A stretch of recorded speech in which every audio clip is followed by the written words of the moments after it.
Okay, I would like to introduce Ruth Jensen, who's going to talk about St. James, even Evangelical Lutheran Church. Yeah, and give us a little history on that. Let's start again. 1986 was the centennial of our church at St. James. And the membership was divided into committees, and Jenny Winnicke, my dear friend, was appointed to head up the Publicity, Publication, and History Committee. And since I was her friend, I was on the committee along with 6 other people. 6 of those people are now gone, and so there's nobody here to dispute what I'm going to say. We started out thinking that we would make an 8-page booklet. Maybe we could gather enough history. So we labored under that for about a day or 2, and then the booklet started growing and growing.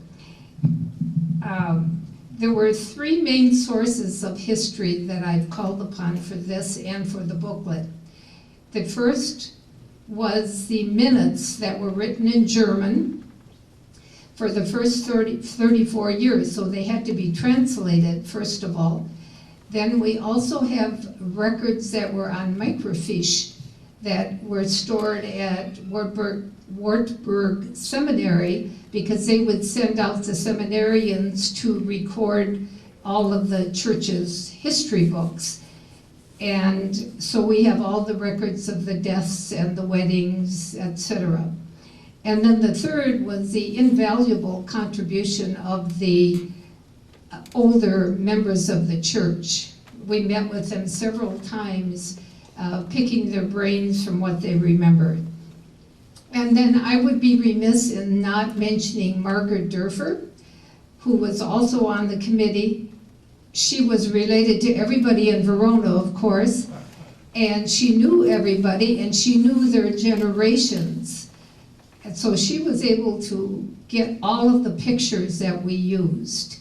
And I remember one day going over to her house, and 2 dining room tables were filled with pictures that she had gathered for the people that we put into the booklet. So we couldn't have done that without her. So after my 9 months of research, it was a labor of love, looking up all this information. I wrote the history, and then all of it except for the little section on music and the Oakwood League. So that's why I'm up here, because of my connection with the Centennial.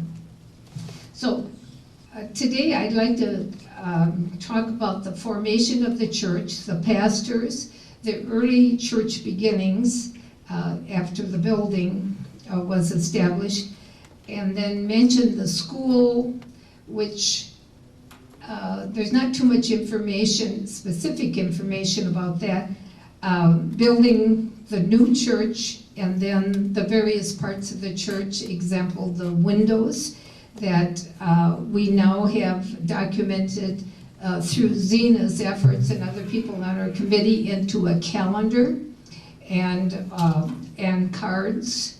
And Zena will meet with anyone who would like to buy these after the church, after this program, if you would like. And then if we have time, I'll tell you some of the activities of the church and the major building projects that took place. So first I'd like to give you a little overview of when the immigrants came to the United States, middle 1880s, I always have the century wrong, 1880s, there was such a big influx from Europe and the Scandinavian countries, and a lot of those people were German. So first, when they settled in Wisconsin, 1 out of every 6 people was German. And this church that I'm talking about was formed by the Germans. The church I should say, when all of these little towns and their little groups of Germans that were Lutheran came over, they gradually started to form bigger groups called synods. And Wisconsin had 8 German synods. They usually were named after the states, like Minnesota and Iowa, Missouri, Texas, Wisconsin, Michigan, Ohio, and then there was even a Buffalo Synod. And of course the Norwegians also had their churches with the Danish and the Finnish and the Swedish, did I say Norwegians? And there was a Slovakian Synod. Well, gradually, instead of being little individuals, they started to band together, made compromises in their tenets of their faith, and eventually our synod, which was the Iowa Synod, joined with Ohio and Buffalo Synod in 1930, and then in 1960 they joined again with 2 other churches, 2 other synods, and became the American Lutheran Church. And then that stayed until 1988, which was the last merger, and that's what we are today, is the Evangelical Lutheran Church of America, the ELCA. So that's kind of the background of how they formed. And we've had 16 pastors over the course of our 126 years. The first pastor, I counted him, even though he wasn't a pastor that lived here. He was Pastor Wilkie from St. John's in Madison, and they would often send their pastors out to the little communities that didn't have churches. Now, Blue Mounds in German Valley had their own church, and that was established 30 years before our church in 1886, and so was St. John's that old.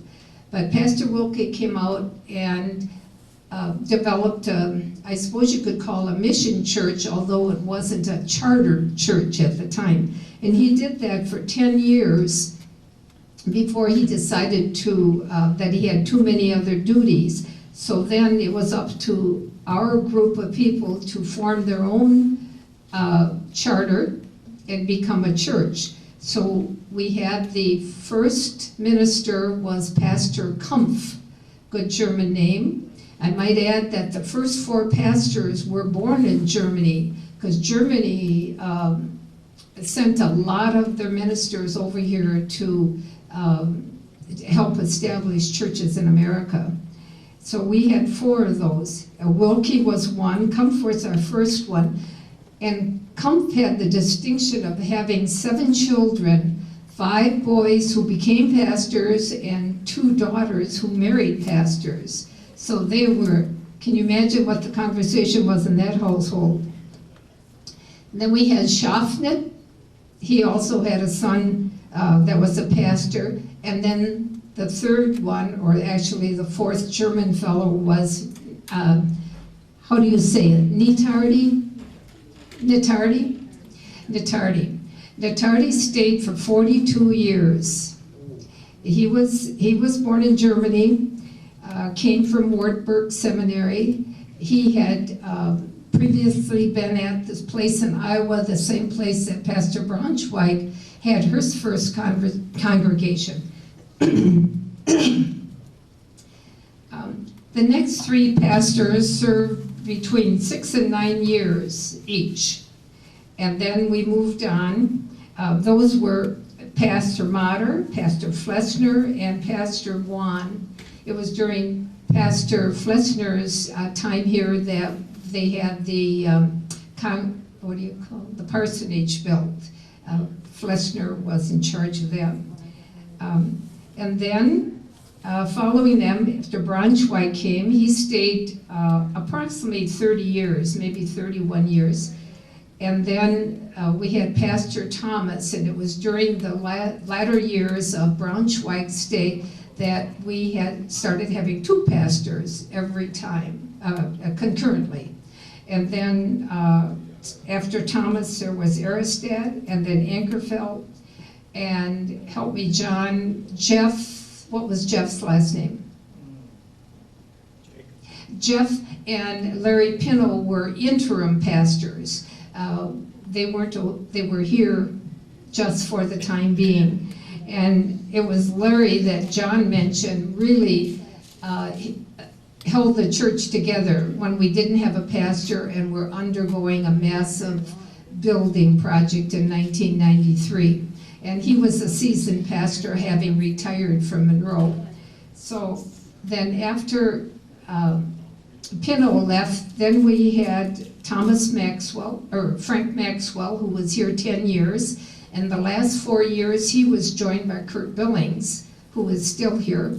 And then after Frank left, then Peter Narum joined it. So Peter and Kurt are currently our pastors. So that's not bad, 16 pastors in 126 years. We also had 2 members of the congregation that became pastors. One was Donovan Durford, who was a son of William and Ethel, I believe, and then Jeff Jacobs, who was Marge and David's son, and he's currently a pastor in a couple of the churches around here. So, okay, now I'll start on the history.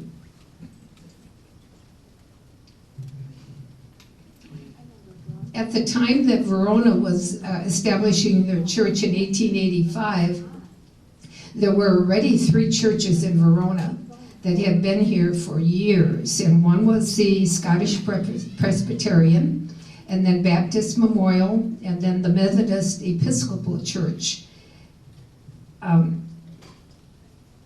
So Wilkie started coming in, as I said, he came out for about 10 years, and it was a loosely formed congregation, and they met in a schoolhouse just south of Verona Corners, but I don't know where that would be.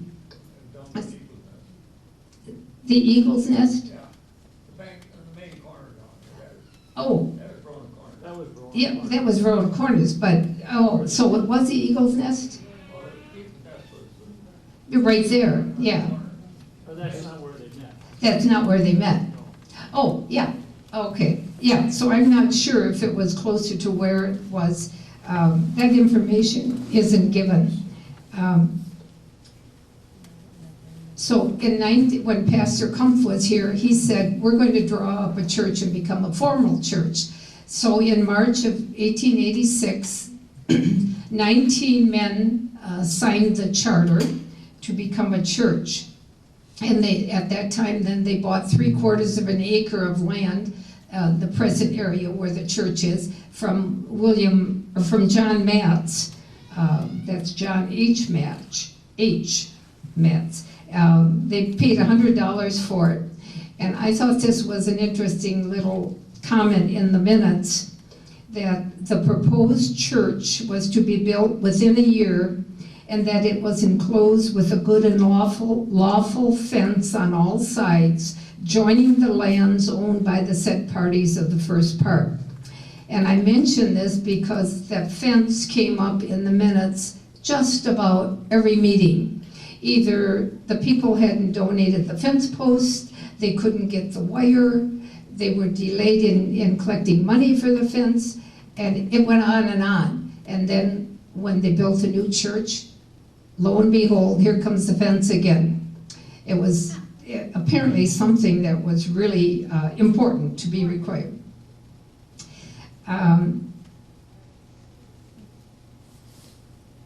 We don't know the size of the congregation at the time that they started, but there was a lot of concern about the debt and the building and the salaries and who was contributing and who didn't contribute. At first they charged $10 a person, and then they decided, since they were in debt, that maybe it would be better to ask people to join the church and then ask them to contribute rather than specifying amount. So it must have worked, because they were able to pay off the debt eventually. And a couple of the customs on the early church brought over from the German idea. One was the Klingenbeutel, And it's a pole with the bag hanging on the end where the ushers would reach into the pews and have people drop their coins into the bag. Hence the name Klingen Beutel. Beutel is bag, and Klingen was the sound that the coins made as they dropped it into the bag. But because that was a little hard for record keeping, they eventually did away with that. Another thing they did was to have the men sit on the right-hand side and the women sit on the left-hand side. And behind the pews of the men's section, there were hooks on the back of the pews for the men to hang their hats.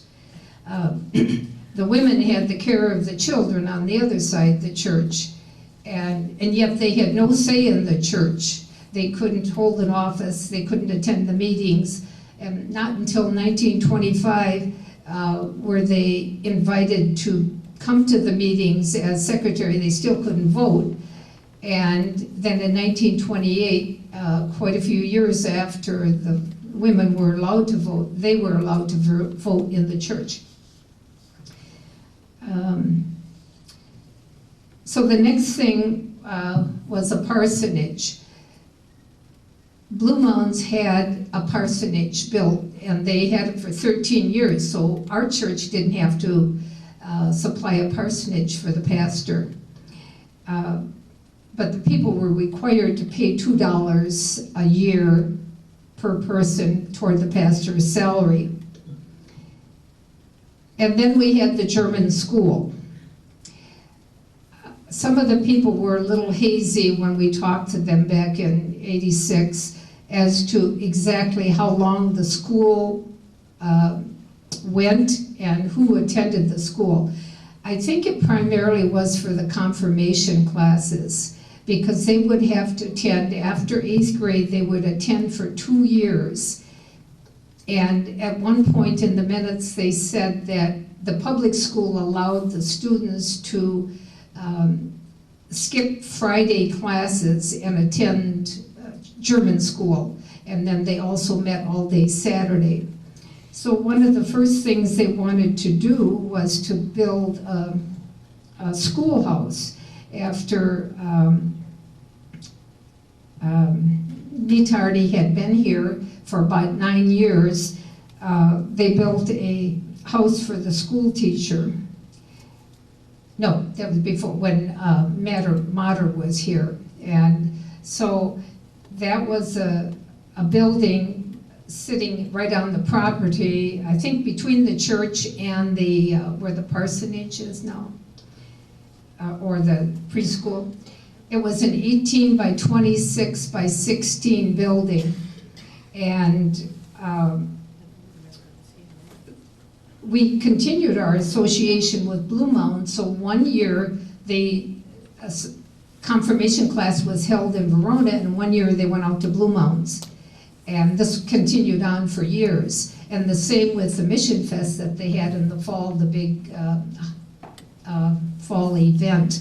They would switch back and forth. That was, I mean, they voted on these things because there was always an argument about who was going to get what in what years. So then in 1898 is when Pastor Nitardi came. He's the one with the 42 years stay here. And the Mount Horeb paper said that he came with a carload of personal goods. And whether that was a train car, I assume, because 1898 there weren't too many cars on the road. So he was only at the Blue Mounds parsonage for a couple of months when he told them he wanted to move to Verona and that they should build onto the school teacher's house for him. So they did. They doubled in size. They put an addition on for the school, and they also built him a horse barn for his use. So during the first years that Pastor Nitardi was there, he would go to Middleton in the afternoon. We would have one service here on one Sunday. In the afternoon, he'd go to Middleton. And then on the other Sunday, he would go to Blue Mounds, and then he would also travel to Barneville. So he was a busy fellow. And then in 1904, they said they had this little church that they had built at the inception of the congregation. And they just said that it was falling apart and they weren't going to put any more money into it. So 4 years later, they voted on building a new church. I don't know if they were collecting money or just what. But they decided in February, in big letters in the minutes, that they were going to build a church. It was not to cost more than $7,000, and this is the church they came up with. As most of you have seen a picture similar to this.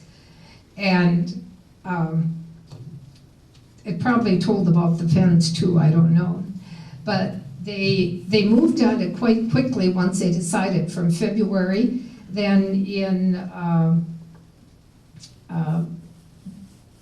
the summer, during the summer, they had the bids let out and got them back by the middle of July. And in the fall, they laid the cornerstone of 1908.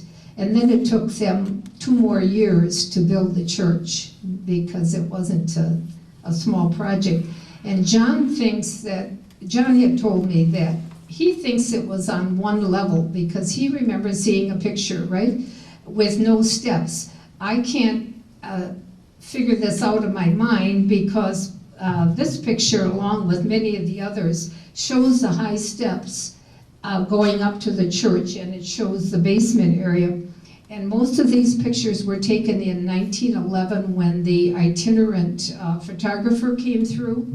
He took pictures of Main Street and just about all of the prominent buildings around town. So I know they had allocated a small basement for the furnace when they have their meeting, but just when they put the other basement in, I can't say. Yeah, I've seen a picture of the original church. There is a picture somewhere, and the church was built on grade. Mm-hmm. Sometime later, the church was raised, and you'll see that the steps are there, and the basement is only about 4 feet deep.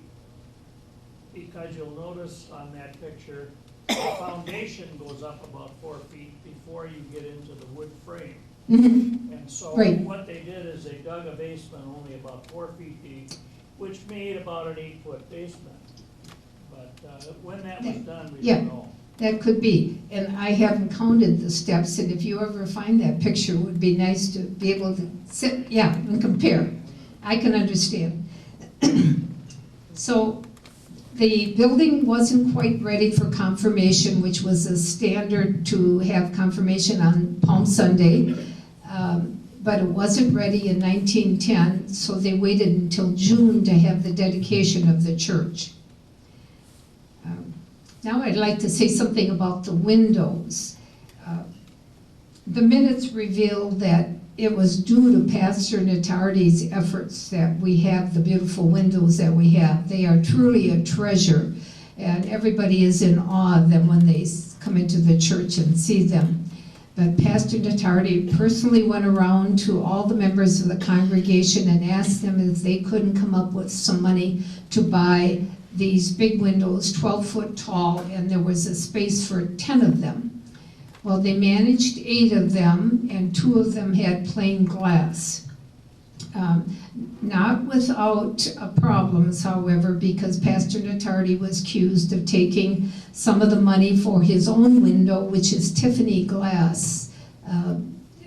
It's Jesus in the temple, and he has this red robe that has this convoluted wavy glass on it. It's very pretty. But there were other people that gave money toward windows, and 2 of them depict the confirmation classes. One was the last class, confirmation class held in the old church in 1906, and then again the first confirmation class in 1910 that Pastor Natardi had. They contributed the money, and Herb Gust remembers contributing money for the church in general. He had raised a calf and he was looking forward to having some money, and his dad said, you know, the church needs money. So he said, I gave all my money from the calf to the church. We don't know where the windows were made. I really tried to research that and called just about every glass place in Iowa, because Ogle Winkleman in a recording in 1974 said that we had bought the windows in Iowa for $75 a piece. And they also have a historical glass society, or like a historical glass window society for churches. And they have no record of our windows being bought anyplace. So I guess until something else surfaces, we won't know. As I said, they put in 8 of the 10 windows, and since then there have been quite a few changes. One of the windows was taken out for a doorway, and the other window, that was a plain glass one. One of the plain glass has been converted to an image in one of the renovations in the 60s.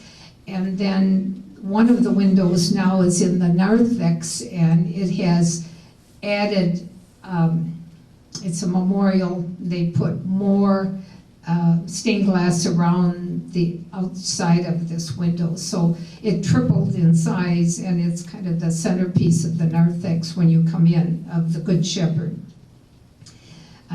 The windows have been removed completely from the church twice in its lifetime. In 1958, when they did a renovation, they sent them to La Crosse. And this last one in 1993, we sent them into Madison to the Lighthouse, right, on Verona Road by the Beltline. And I guess they've all come back in good shape. There was a problem in the earlier one, but they resolved it by not paying the company until they fixed it, according to Jerry Mower. So, let's see. Oh, this whole thing with the windows and all of the church was always looking for money. Times were tough, and if you didn't pay what you had promised to pay, your name was read aloud in the church for a while. So it behooved you to get at it.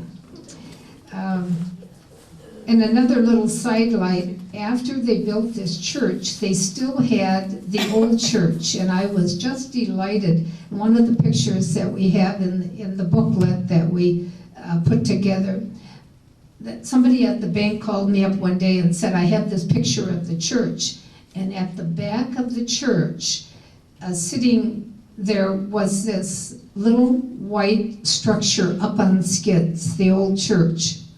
I was just thrilled to see it, because I wondered what they did with the old church. Well, they decided to raffle it off, but at first they started, they were going to sell 500 tickets at $1 a piece, and then they decided, no, 250 was more realistic, so they charged $2 and raffled it off. And Ross Schumann, who was principal of the white school at the time, won the church. He had the dubious honor of having to move the church. And he said he didn't need it, so he sold it to Abe Anderson. And Abe took the lumber from the church and used it to build 2 houses on South Main Street. And by the way, South Main Street was also known as German Street because of the number of people and then the church that was there. Because I couldn't find German Street on any of the history, and then all of a sudden I found something that referenced German Street. So they also, the second prize was the old organ, and the third prize was a monetary $20, and then they had $15, $10, and $5 for other prizes. So they got rid of it. The people of the church, when we were doing the centennial, remembered the construction. Oscar Mayer was, he thought that his dad had bought the the Christ figure that we have in the middle of the altar because he remembered his dad telling how they went to Chicago to get it. And Haberlin family, who has a window, and they lived in the big house right next to the preschool. He bought the frieze underneath the altar as well as one of the windows. And this pulpit has a history in itself. It was built up because there were 3 steps going up to the altar. One was taken down, and when they had to add more pews, then they were too close to the pulpit, so they lowered the pulpit, and Jerry remembers cutting the pulpit off, or the discussion about it, because they didn't know how they were gonna cut through the bottom of the pulpit, but then they found it was hollow, so it wasn't as big a problem. And so that way, the people in the front pews had a better view. So then I wanted to mention the steeple originally had a wooden cross, and one of the phone calls I had was to tell me that the new stainless steel cross that's up there, that's beautiful when the sun shines on it, you can see it for miles, was donated by the Batker family for Grandma Batker. And also, we have a beautiful bronze bell up in the belfry that's not being rung. It was rung for when somebody died. It told for the number of years that person was living, because that alerted the community not only that somebody had died, but gave them an idea of who it might have been. And it also was rung during the Lord's Prayer 3 times for the different sections of the prayer. And also, because we did not have church service every Sunday here, on the Saturdays when it was our turn to have the service, and they would ring it to alert people that Sunday was coming. There's an inscription on the bell that says Saint Jacobus. By the way, I didn't say the title of the church. The name of the church was Saint Jacobus, meaning Saint James. Gemeinde. Gemeinde is a German word for gathering, or well, they used it for referring to the churches. And so on the bell it says St. Jacobus GMD, Verona, Wisconsin, and then inscribed, I call the living, I mourn the dead, I carry prayers to God on high. And 2 of our bell ringers were William Blunke, who is mentioned repeatedly in our meetings, and Mike Palmer. I think Mike did it for 35 years, and it was Mike who graciously agreed the day I had this brilliant idea that I thought was kind of off the wall, that during the centennial we would ring the bell 100 times. And Mike said, oh, no problem. So Mike went up and rang the bell 100 times. The only unfortunate part is that we were all inside and couldn't hear the bell ringing. But I know he rang it, so I thought that was kind of neat.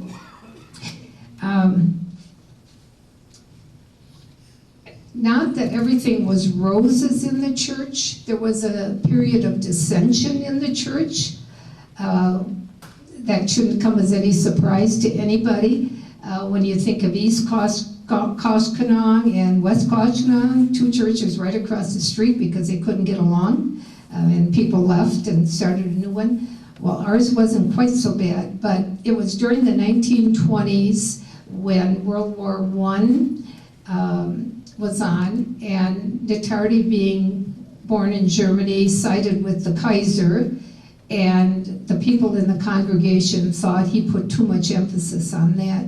And so they were up in arms, and a lot of them threatened to leave the church, and they brought in a couple pastors for a meeting, and it was to be arbitrators. And at the end of the meeting, the pastor stayed, the people left.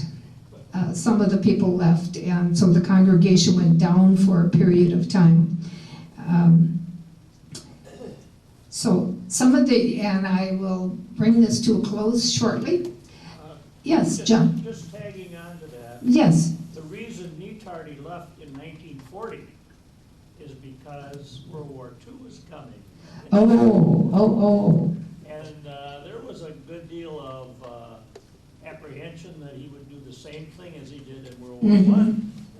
Oh. That the Germans were right in what they were doing. Oh, very good, John. Oh, okay. I just thought after 42 years, he was probably ready to retire. But, Well, I think that too. oh, well, yeah, 1940 does happen to be kind of interesting. yeah. Oh, very good. Okay, the major, I'll just briefly capsulize the major remodeling. 1943, the church had been, I mean, it was 33 years old, and it really hadn't had a lot done to it. The inside of the church was painted in this, ornate is the only word, floral design, all up and down the arches, and right above the wainscot. It was just a work of art, if you like, ornate.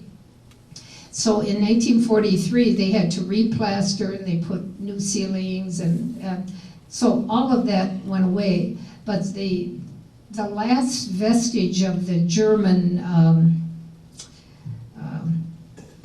influence, I suppose, of the church was above the altar. It said in German, and I better not pronounce it for you, but it said, "Glory to God in the highest," over the arch. And it was in a scrolly type of pattern in German script. So that had to be plastered over, and it was gone. And then they replaced it with a geometric design, which just, it was so different. I'm sure people at first couldn't get used to it. And then that was in 1943, and they really did a lot of work on the church. And then 1953, Pastor Flessner wanted to build the parsonage, and because he had a background in construction, having worked during his college years for a construction company, he said, "I'll head it up." And they just whipped that parsonage out in 7 months' time with the help of the congregation and him guiding it. And they moved the old parsonage down closer to Carnes, but on the other side of the street at 437 Main Street. In 1958 is when they took the windows out and replaced the pews and repainted the interior again. The geometric pattern was gone and just the plain walls remained. And then they also put the stairway in at the front of the church because you couldn't get from the sanctuary downstairs. So they put the stairway in. And the organ would, at various points of the very first pictures we have, the organ is downstairs, then it's up in the loft, then it's downstairs again. So that had a little history of movement too.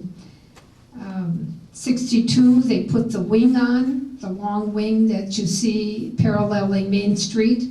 And in 76, when we had the 90th anniversary, they did quite a bit of work again, changing some of the frosted windows throughout the church, because not only do we have the 10 big windows, but there are 10 more stained glass windows scattered throughout the church, a couple from the front of the altar and 2 in the sides of the altar and back in rooms that are now closed up for closets or whatever, and then in the belfry.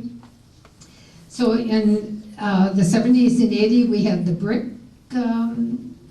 put on and the aluminum siding. And then the last big one that you see the church today was in 1993. And a few of the activities, church suppers were popular, 50 cents. The women would cook them and the men would help serve, and they were very popular for Madisonians to come out and eat the chicken dinner because everything was contributed by the members. Oakwood League still continues today, women helping volunteer at Oakwood. We were quite involved with it when it was starting. Flesner was on the board, and then I can't forget the Luther League, which was for the teens and the adults, young adults. That was their social activity, and they just had so many things going on. John said they had a basketball team that won the state championship for the Luther League circuit, and then in later years we had spaghetti dinners for the youth to travel to their national conventions. And of course the Lady Aids group, which was the worker bees of the church, all the women.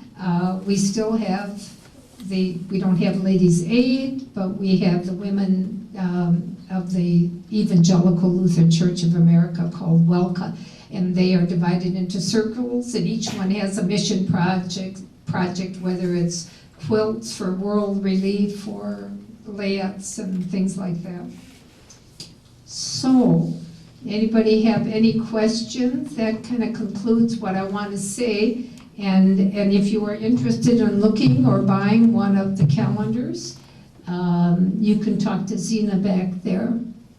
So, anybody have any questions or anything they want to say? I just got a comment. Yes, Art. You mentioned the women serving dinners. I do remember the men doing a roast beef dinner. Oh, the men. And serving the women. Oh, yes. Oh, yeah, they did have mother-daughter banquets where the men cooked all of the church, and it might have been one of them. And I know I volunteered at Yeah, that particular. wonderful, thank you. Yeah. And the pastors, nobody ever had a secretary in the church until Pastor Braunschweig. Oh, yes. Pastor Braunschweig got a secretary, and his very first secretary was Judy Crescent. Yes, oh, yes, I should have mentioned that because I did have that somewhere in the history. She was secretary for about 16 years, and then Karen Wolf. And then Karen Wolf was there for about 15. Oh, yes, I'm glad you mentioned that because it is in the history. So, anything else? It's not snowing yet? And it's almost dark? Okay. Yeah. You're welcome.